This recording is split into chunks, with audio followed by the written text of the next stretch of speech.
Welcome to the Subjective Professor podcast, where we reject coercion and hypocrisy. It's Monday, June 16th, 2025, and it's episode 415, and we're going to talk about a variety of things today. So I'm on a summer schedule now. School has ended.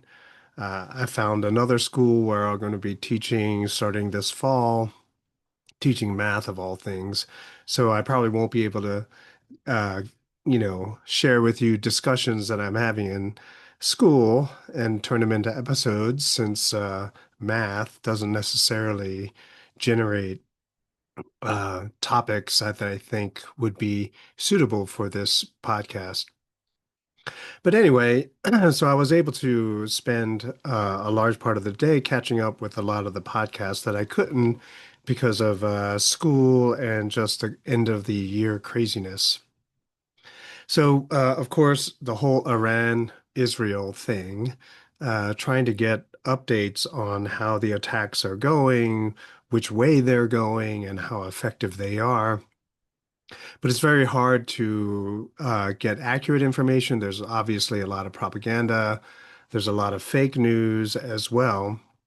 But it seems that, judging by the podcast that I've listened to, that Israel is surprised at how quickly Iran was able to bounce back and launch counterstrikes. And so whatever euphoria they experienced initially, that evaporated very quickly. And I think I saw images of a lot of Israelis trying to get out of Tel Aviv. And that's because they're not accustomed to being bombed. Surprise. And so it's kind of interesting for them to kind of see what it's like to be on the other side, on the receiving side of a lot of attacks of this nature. They'll try to say, oh, they're attacking civilians, but of course the Israelis, especially because it's such a small country, they're going to have military targets mixed in with a lot of their civilian infrastructure. So you can't just like the way they accuse other people of doing it. So obviously there was a lot of projection going on there. So, most people who have followed me and a lot of other people who know better know that Iran has hypersonic missiles and Israel has none. And they have no defense against those hypersonic missiles. And so I think that's why it was so important to take out air defenses and their capability of launching those missiles in the first place. However, that did not turn out as well as I think they were hoping. And so, as we know from the last round of attacks that happened last year, late last year, I believe, um, yeah, the strategy is to first send in old, cheap drones and missiles that are easily shot down. But, the key thing there is that they're shot down, which means that by the time you get to the third wave of missiles, Israel no longer has any missiles, anti-missile missiles left to shoot at whatever's coming. They may have saved a few, but over time, they're going to run out of ammunition. And the reason why we know this is because the United States doesn't have a lot of ammunition. They don't produce enough missiles like Patriot missiles to be able to, sustain a defense for a long period of time. Something which Israel should have known, America should have, Trump should have known before any of this so that they know that they shouldn't do this. We know that Mossad agents are being captured in Iran, and these agents that were embedded in Iran are responsible for targeting. They're also responsible for placing bombs within the country to make it seem like that explosions are coming from missiles and from planes, but really they're just car bombs. And so a lot of these agents are being round up, and you know that they will be tortured with extreme prejudice. But of course, they knew the risk. And they knew that if they were to attack in that way, with the same hatred and vindictiveness that Israel has, you know that people who are in charge of getting information have the same level of animosity towards Israelis or anyone who would help Israel to attack Iran. So, yeah, it's a dangerous game, and it's tough to know who's losing. And of course, I heard Ray McGovern, because he's very familiar with how the Israelis operate. Yeah, Israel isn't going to lift a finger to try to help them. They've been sacrificed for the cause. So, from the various podcasts that I've heard, we know a few things, and maybe I'm reiterating some things from Friday, but doesn't matter. Trump still claims to have that the United States has better weapons, but of course we do not.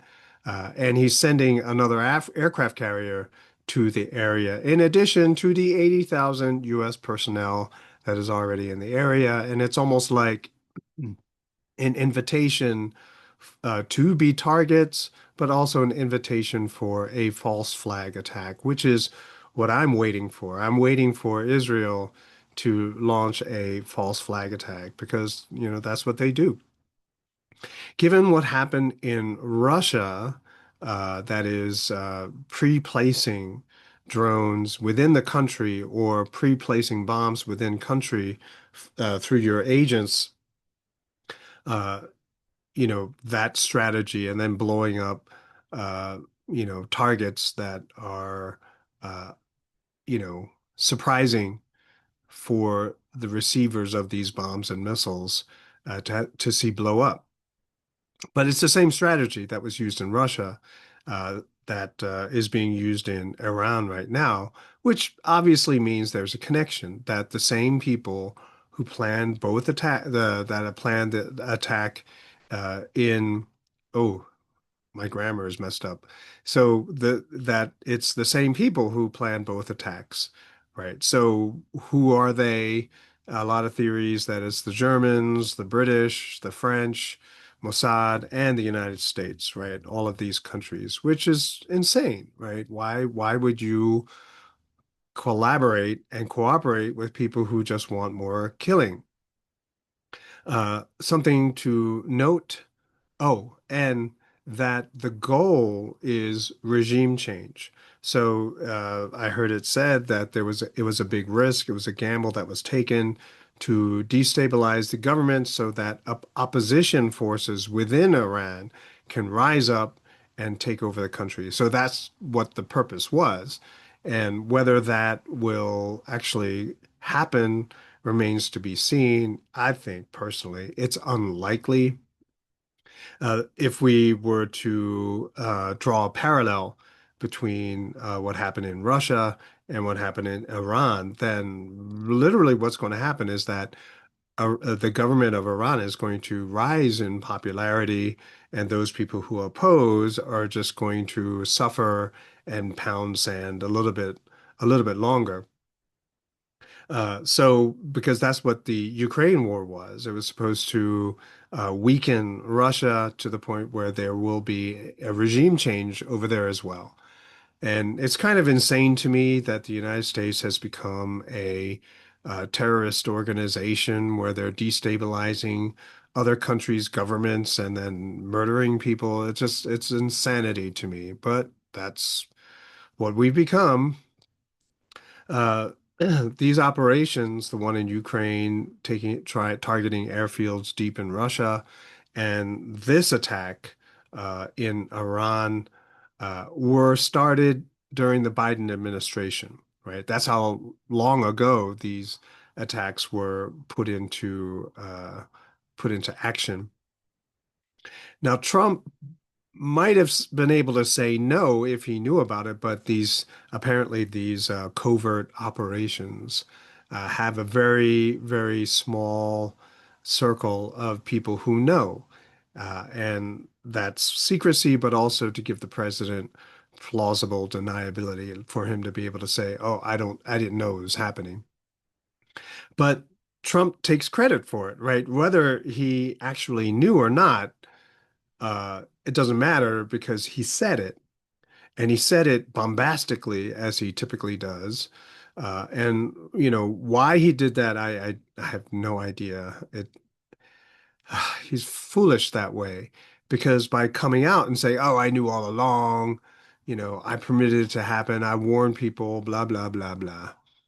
He's ruining his own credibility and the trust that anyone might have with him and the United States or any of the European nations who are in on this, right? Because, as I said on Friday, Trump was actively engaging in peace negotiations, and then they do this attack. So it's dastardly, it's underhanded, it's evil. I think I heard people mentioning how it's illegal as well. How can you attack a country that you're in the middle of negotiations with? And as I said on Friday, Trump might think he's negotiating, but he's not, right? When he's saying take a deal, he's basically handing them ultimatums, right? Where there is zero flexibility, take it or leave it kind of deal. And so when he says, look, we attacked you, now take the deal. No, that's the last thing Iran would or should do given the track record of the United States and Israel. So really, by Trump taking credit, uh, I think because of his mental decline, and I've talked about it before, I think he is in a kind of mental decline.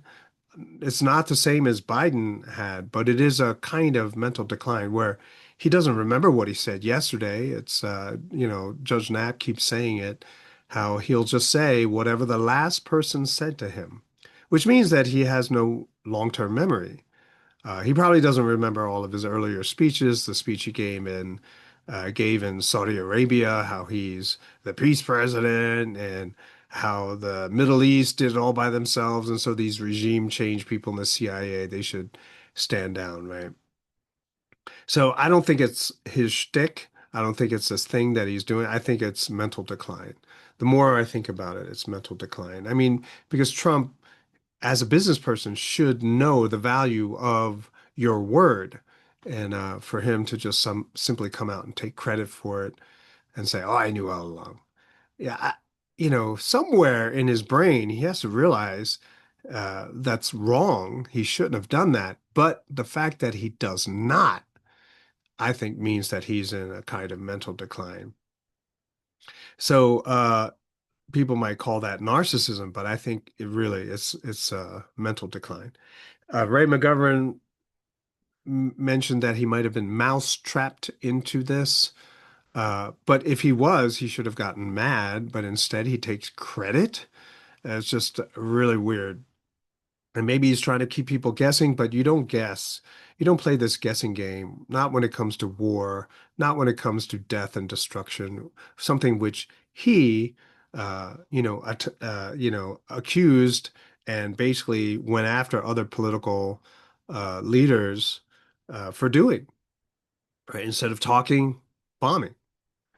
Trump says that he took out the hardliners, which is absolutely absurd. How does he know they are the hardest of hardliners? How does he know? And from their perspective, doesn't Trump look like a hardliner where he's not really negotiating? He's giving ultimatums, do this or else, right? That's a hard line, if you ask me. And so, how do you know if the people who come after, right, for Iran are not worse, right? That the people who are currently negotiating, who used to be negotiating with Trump, were moderates, right? And they were able to keep the hardliners at bay. But now that you have all of this going on, it's the hardliners who come to power. And so I think that things are going to get a lot worse. That whatever, you know, uh, sort of stable relationship that was had before, that's out the window now. And America deserves a lot of hate, a lot of shade, a lot of animosity for what happened last week. Uh, and especially now that Trump is coming out and confessing that, yeah, he killed them. I mean, what do you do? How are you supposed to feel? It's like, oh, okay, I guess you're right, and I'll give in to you. Now, I don't think that is the normal reaction. And so, as I said before, if anything, Trump is the biggest motivation to actually have a nuclear weapons program. And it seems that a lot of people in our government, this government, this sad excuse for a government, has forgotten that Iran made deals with China and Russia. And so you really can't complain or be surprised that China and Russia are supplying Iran with equipment, right? Iran's a customer of a lot of the military systems that they've developed, and they have some crazy stuff. I saw this video. It was more like a like a TikTok video where it was showing the different kinds of hypersonic missiles, and I thought hypersonic only went to a certain speed, but no, they have really developed some incredibly fat. Like I think, 10 times the speed, Mach 10 is not the fastest. It kept going faster and faster. And it was pretty amazing considering the United States have nothing like it, nor do they have anything that can stop it. Maybe the US government is hoping that they'll run out of missiles before everyone is killed in the United States, but that would be interesting.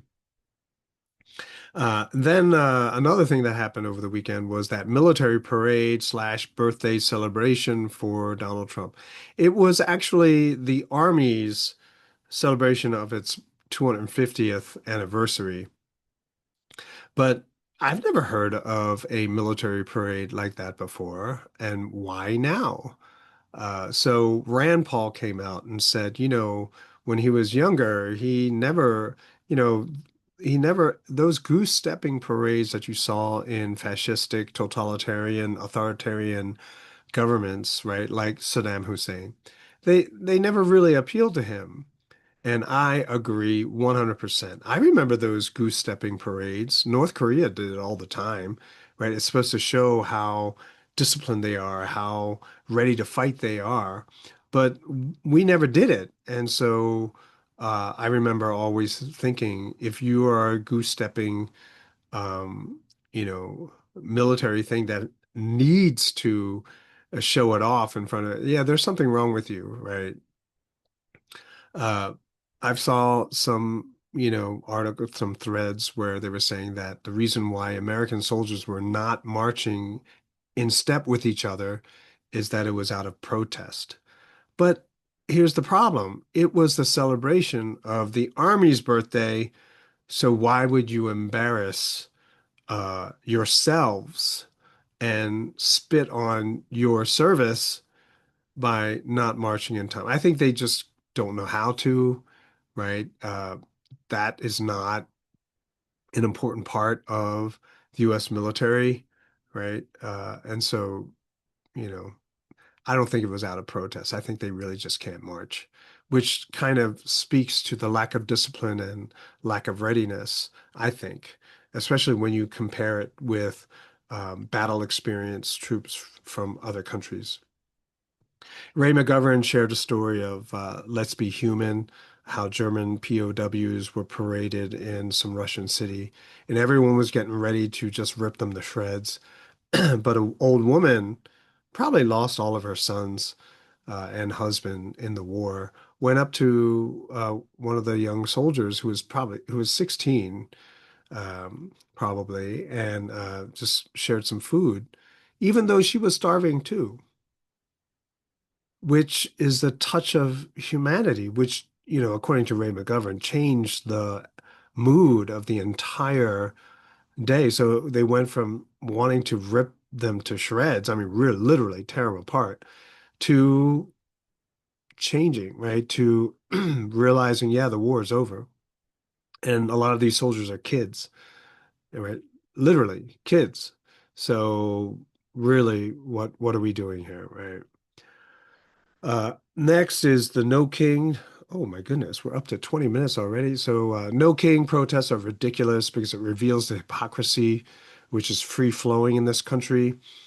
the hypocrisy of being only able to see authoritarianism on the other side, only see aggression and violence on the other side.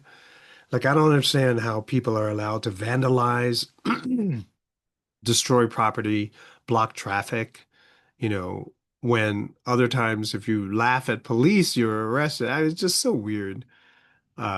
What about the interests of others? What about the people who are being hurt by all of this? Where are their rights? And so I believe that all those people, especially those who block traffic, should be locked up, right? They should be locked up. They should stay on the sidewalks, right? I'd be curious that to know if it's a Democrat thing. Like, does this happen in Republican-controlled cities or not? And then finally, I want to wrap up with this idea of can we be pro-democracy and pro-minority at the same time? I wrote something to that effect 7 years ago, and it popped up in my memory. And a colleague of mine said, "Yeah, you can." And I'm like, and I didn't reply because in my head, I'm like, "Do you even know what democracy means?" But in reality, you cannot be pro-democracy and pro-minority at the same time. And I've talked about this before, how Democrats supposedly champion minority rights back when they did not have a lot of political power. Now that they have political power, they step on minorities, right? They don't give a crap about minorities. Because in democracy, majority rules, which means the minority always loses, particularly anarcho-capitalists like me. We never get what I want. Someone asked me once if I was disappointed about an election, I forget which. And I said, dude, I am always disappointed because, the person I voted for never wins. And the pro-democracy people, they just keep getting bigger and more powerful, stepping on more minorities through superficial virtue signaling, right? By focusing on single issues. I thought this was over. I thought we were becoming more of an intelligent society, but no, no, it's through virtue signaling. It's like, oh, we're going to do this for poor people. And then if you say, no, I'm not going to do that, then you look like you hate poor people. And so virtue signaling really does work. And then you get those single issue voters because they can't reconcile the entire platform. So they just look for the one issue and say, well, I'm voting for that person. Right? It's like what I did. Uh, it was a single issue for me, and that was the peace component. But turned out I was wrong. None of this is none of this virtue signaling is true. I thought that Trump might have been legitimate because they tried to kill him. I keep thinking that a lot of the people who he's working with now were part of the organization that tried to rub him out, but I think he forgot. I think his mental decline has meant that, yeah, he forgot that these people who he's talking to now tried to kill him. Uh, the only way that you can care for the minority is to get rid of government, roll back government, allow freedom to flourish, not just here, but all over the world. And instead of allowing more freedom, we just have all this warmongering. The warmongering is a disgrace. It is an embarrassment. It is shameful. People used to make fun of Asians for all the shaming they do in their culture. Like when I was younger, that was the big complaint. Why do Asians always shame? But the reality is that there is a purpose for shaming. You might not like it, right? Sometimes it might not be appropriate especially if you're on the receiving end or if you're from a different culture. But the phenomena itself has a function to signal that something is very wrong. So if a lot of people are shaming you, it's because whatever you did was so ridiculous and over the top wrong. Yeah, people are going to shame you, right? Uh, but people these days are anti-shaming, right? Nothing's wrong. Everything I want to do is okay. So no one feels the shame of the social decline that we live in here in the United States. The litter, just the bad etiquette, just the trash behavior. There's riots. It's full display for the world to see what a dump the United States is, right? So people rioting for no reason, right? With no benefits other than destruction and enjoying watching cars burn, right? So there's no shame about hypocrisy or even their ignorance of not knowing even where Ukraine is. No shame over being selfish in the Oscar Wilde sense, right? Selfish in the sense of forcing everyone else to conform with what you think they should be doing, right? There's no shame over failure, right? Failed government programs. There's no shame over any of that. People just want more. There's no shame over the death of people overseas. You can talk about doing it for the kids in one breath, and then the next breath, you're like, yeah, we got to get rid of all of those people, including their kids. It's just so crazy. I'm hoping that it is getting so bad that people realize that freedom really is the only answer that we should be pursuing with extreme prejudice instead of all of this other stuff. That's it for this episode, and I will talk to you next time.